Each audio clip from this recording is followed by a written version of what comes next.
Hello बच्चों, आप सभी का स्वागत है एनएससी एडू वर्ल्ड में।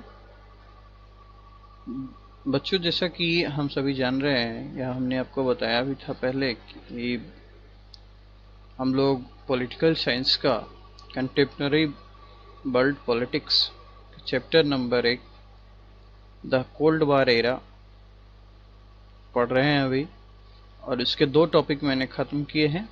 आज हम लोग तीसरा टॉपिक को पढ़ने वाले हैं, जिसका नाम है the emergence of 2 power blocks. 2 महाशक्तियां, एक यूएसएसआर और एक यूएस। जब इनके पास शक्तियां आ चुकी थी, तब ये दुनिया के विभिन्न हिस्सों में अपना प्रभाव और क्षेत्र का विस्तार करना चाहते थे।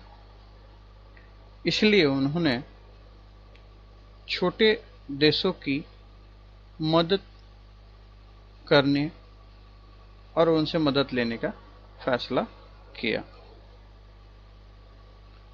इन छोटे राज्यों को अपने स्थानीय प्रतिद्वंदियों, ज्यादातर क्षेत्रीय पड़ोसियों के खिलाफ सुरक्षा, हथियार और आर्थिक सहायता देने का वादा इन लोगों ने किया।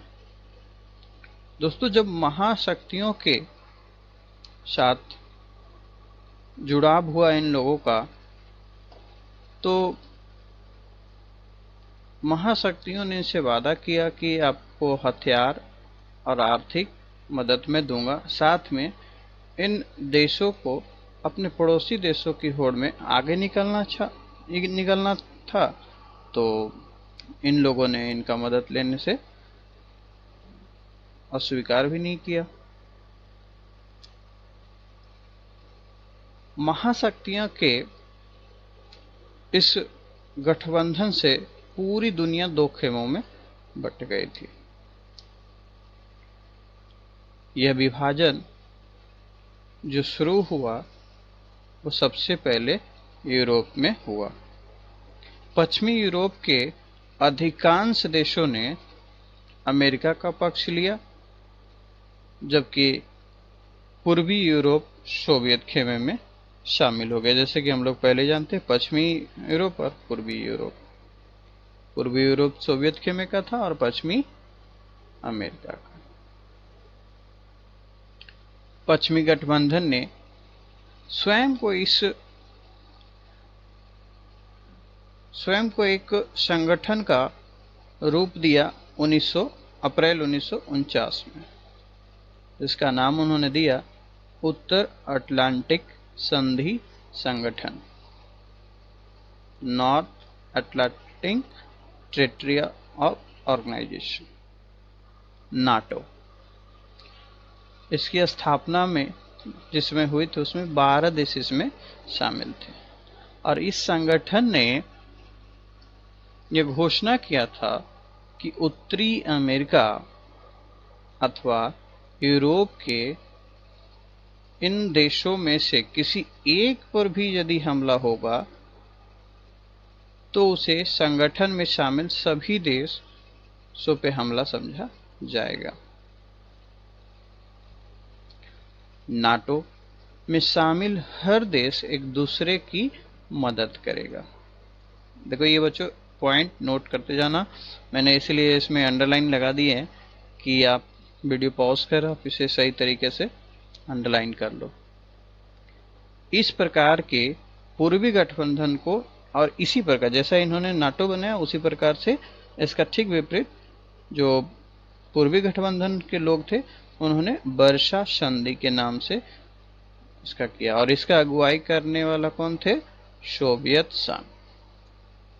इसकी स्थापना 1955 में की गई, और इसका मुख्य काम था कि नाटो में शामिल देशों का यूरोप में मुकाबला करना। यानी नाटो यदि कभी इन पे हावी हो, तो उनसे इसको बचाना। शीत युद्ध के दौरान ही महाशक्तियां आपस में बढ़ चुकी थी और लाभ हानि का गणित हो चुका था। ये सभी ऊपर में हम लोग जैसे पढ़ चुके हैं। कि महाशक्तियों के बीच का मुख्य अखाड़ा जो था वो कौन था? यूरोप था। ये क्वेश्चन है कि अखाड़ा था उस समय का तनावी अखाड़ा। कुछ एक मामलों में यह भी हुआ कि महाशक्तियों ने अपने गुट में शामिल करने के लिए कुछ देशों पर अपनी ताकत का भी इस्तेमाल किया। जैसे इसका एक एग्जाम्पल है, पूर्वी यूरोप ने सोवियत संघ की दखलंदाजी। पूर्वी यूरोप में सोवियत संघ की दखलंदाजी। देखो, सोवियत संघ पूर्वी यूरोप में अपने प्रभाव का इस्तेमाल किया। इसका एक लालच था। इसका लालच था ये कि वो अपना प्रभाव जमाने की यूरोप का पूरा पूर्वी हिस्सा सोवियत संघ के दबदबे में रहे, इसे दिखाने के लिए। इसके लिए उन्होंने क्या किया? इस क्षेत्र के देशों में सोवियत संघ की सेना का व्यापक उपस्थिति यह सुनिश्चित करा दिया कि यहाँ पे हमारा अधिकार है या आधिपत्य है, शो करवाने के लिए से। पूर्वी और दक्षिण पूर्व एशिया तथा पश्चिमी एशिया में अमेरिका ने गठबंधन का तरीका अपनाया और उसने इस गठबंधन को दक्षिण पूर्व एशिया संधि संगठन सेटो और केंद्रीय संधि संगठन सेंटो के नाम दिया। इसके जवाब में सोवियत संघ और साम्यवादी चीन ने इस क्षेत्र के देशों मसलन उत्तरी वियतनाम, उत्तरी कोरिया और इराक के साथ अपना संबंध मजबूत किया। देखो, शीत युद्ध के कारण विश्व के सामने दो गुटों के बीच तो बंटवारा पहले ही हो चुका था, इसका खतरा भी था, क्लियर हो चुका था। उसके बाद की बात यहाँ पे आती है कि इसके बाद हर देश जो था इन दोनों देशों के बीच में जाता चला जा रहा था। एक देश, कोई देश इसके गुट में, कोई उसके गुट में, कोई यूएसएसआर में और कोई यूएस में। परंतु इनमें जो सबसे बड़ी बात तो ये थी कि जो अभी हाल ही में ब्रिटेन और फ्रांस के चंगुल से मुक्त हुए थे नए नए देश, उनको यह चिंता हो रही थी कि कहीं वे अपनी इस आजादी को पाने के साथ खो भी न बैठे। गठबंधन में भेदभाव, हालांकि इन सभी के चक्कर में साम्यवादी चीन की 1950 के दशक में उत्तरार्ध में सोवियत संघ से अनबन हो गया और इसके साथ ही 1959 में इन दोनों देशों के बीच भूभाग के आधिपत्य को लेकर झगड़ा भी हुआ, छोटा सा युद्ध भी हुआ। अब सवाल ये है बच्चों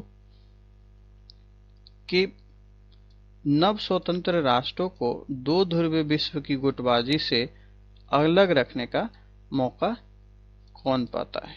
तो इसमें था वो मेन कूटनिरपेक्ष आंदोलन, जिसको क्या नाम दिया गया है? NAM, नॉन अलाइनमेंट मूवमेंट नाम। पढ़ेंगे इसके बारे में और ज्यादा नेक्स्ट वाले में।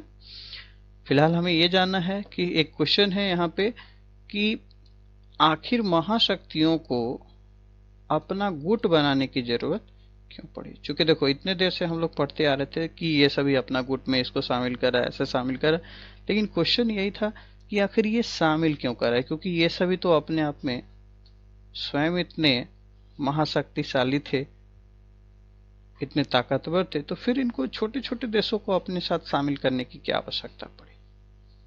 तो इसके बारे में जानते हैं। मैंने सभी को अलग अलग तरीके से करके नोट्स बना दिए हैं आप सभी के लिए। आप जैसे ही कांटेक्ट कीजिएगा ये आपको मिल जाएगा।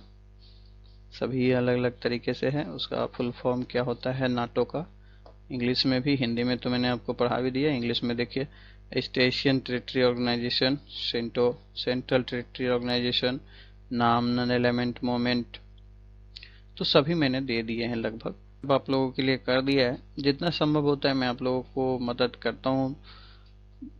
बस मेरे को ये चाहिए आपसे कि आप जो भी गलती मेरे से होता है आप उसे कमेंट बॉक्स में ज़रूर करें कमेंट, ताकि मैं अगली वीडियो में आपका ये जो कुछ मिस्टेक होती है वो मैं सुधार लूँ। ठीक है बच्चों, तो सवाल यही था कि ये छोटे छोटे देशों को महाशक्तियां अपने साथ क्यों ला रही थी।